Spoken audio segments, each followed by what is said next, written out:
വിരലിൻ്റെ കാര്യത്തിലാണേലും യാത്രയുടെ കാര്യത്തിലാണേലും രണ്ടും മുറിഞ്ഞു പോകാതെ തുന്നിച്ചേർത്തത് കിംസ് അൽ ഷിഫയിലെ ഹാൻഡ് ആൻഡ് റിസ്റ്റ് സെൻ്ററാണ്. Hand and wrist centre, KIMS Al Shifa hospital, Perinthalmanna. Autism ബാധിച്ച 6 വയസ്സുകാരനെ ശാരീരികമായി ഉപദ്രവിച്ച് രണ്ടാനമ്മ അറസ്റ്റിലായി.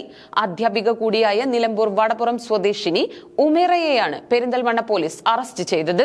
പ്രതിയെ ഇവർ താമസിച്ചിരുന്ന എരവിമംഗലത്തെ വീട്ടിലെത്തിച്ച് പോലീസ് തെളിവെടുപ്പ് നടത്തി. ഓട്ടിസം ബാധിച്ച 6 വയസ്സുകാരനെ ശാരീരികമായി ഉപദ്രവിച്ച കേസിലാണ് രണ്ടാനമ്മയായ അധ്യാപിക പോലീസിന്റെ പിടിയിലായത്. കുട്ടിയെ ഭക്ഷണം നൽകാതെ പട്ടിണിക്കിട്ടതായും ശരീരത്തിൽ പൊള്ളലേൽപ്പിച്ചതായും പരാതിയുണ്ടായിരുന്നു. കുട്ടിയുടെ പിതാവ് വിദേശത്താണ്. നിലമ്പൂർ വടപുറം സ്വദേശിനി ഉമേറയെയാണ് പെരിന്തൽമണ്ണ പോലീസ് കേസിൽ അറസ്റ്റ് ചെയ്തത്. ചൈൽഡ് ലൈൻ നൽകിയ റിപ്പോർട്ടിന്റെ അടിസ്ഥാനത്തിലാണ് പോലീസ് നടപടിയെടുത്തത്. കുട്ടിയുടെ സംരക്ഷണം സംബന്ധിച്ച് മലപ്പുറം കുടുംബ കോടതിയിൽ കുട്ടിയുടെ മാതാവിൻ്റെ പിതാവ് KT അബ്ദുസ്സമദ് നൽകിയ പരാതിയിൽ കോടതി താൽക്കാലിക ഉത്തരവിലൂടെ കുട്ടിയുടെ സംരക്ഷണം അബ്ദുസ്സമദിനും ഭാര്യയ്ക്കും കൈമാറിയിരുന്നു.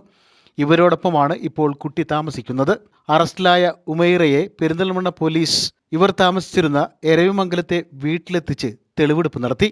തെളിവെടുപ്പിന് ശേഷം പ്രതിയെ കോടതിയിൽ ഹാജരാക്കി. News bureau, Perinthalmanna.